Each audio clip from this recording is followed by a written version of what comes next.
Tonight's story is called Peter Rabbit.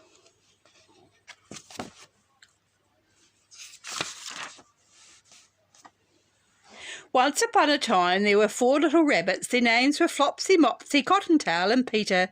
They lived with their mother in a sandbank underneath the root of a very big fir tree. Flopsy, Mopsy and Cottontail, who were good little bunnies, went down the lane to gather blackberries, but Peter, who was very naughty, ran straight away to Mr. McGregor's garden and squeezed under the gate.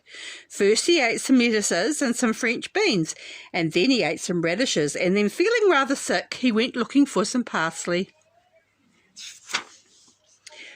But round the end of a cucumber frame, whom should he meet but Mr. McGregor? Mr. McGregor was on his hands and knees planting out young cabbages, but he jumped up and ran after Peter, waving a rake and calling out, "Stop, thief!" Peter was most dreadfully frightened, and he rushed all over the garden, for he had forgotten the way back to the gate. He lost one of his shoes among the cabbages and the other shoe amongst the potatoes. After losing them, he ran on 4 legs and went faster, so he might have got away altogether if he had not unfortunately run into a gooseberry net and got caught by the large buttons on his jacket. It was a blue jacket with brass buttons, quite new. Peter gave himself up for lost and shed big tears, but his sobs were overheard by some friendly sparrows, who flew to him in great excitement and implored him to exert himself. But Mr. McGregor came up with a sieve, which he intended to pop on top of Peter Rabbit, but Peter Rabbit wriggled out just in time, leaving his jacket behind, and he rushed into the tool shed. He jumped into a can. It would have been a beautiful thing to hide in if it had not so much water in it. But Mr. McGregor was quite sure that Peter was somewhere in the tool shed, perhaps hidden underneath a flower pot, so he began to turn them over carefully, looking under each one. Presently Peter sneezed, "Ka-choo!" and Mr. McGregor was after him in no time and tried to put his foot upon Peter, who jumped out of a window, upsetting 3 plants. The window was too small for Mr. McGregor, and he was tired of rushing after Peter.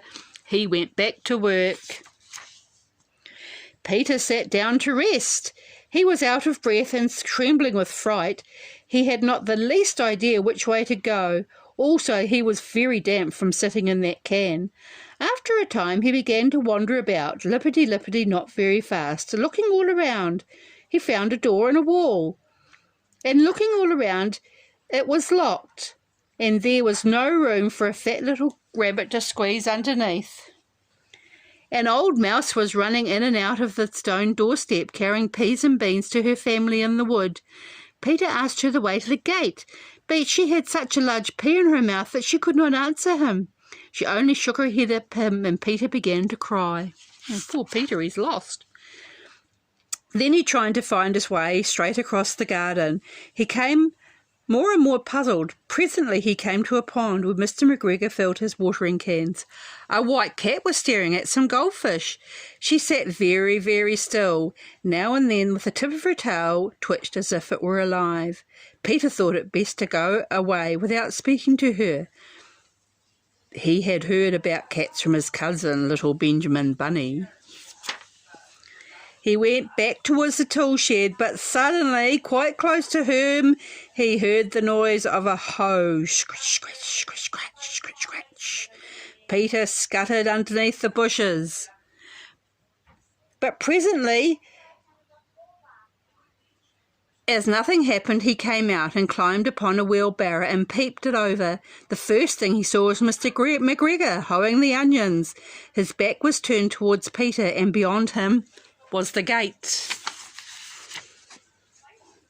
Peter got down very quietly off the wheelbarrow and started running as fast as he could go, along a straight walk behind some blackcurrant bushes. Mr. McGregor caught sight of him at the corner, but Peter did not care. He slipped underneath the gate and was safe at last in the wood outside the garden.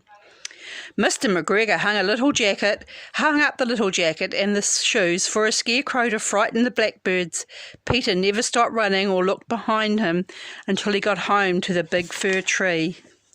He was so tired that he flopped down upon the nice soft sand on the floor of the rabbit hole and shut his eyes. His mother was busy cooking. She wondered what he had done with his clothes. It was the second little jacket and pair of shoes that Peter had lost in a fortnight.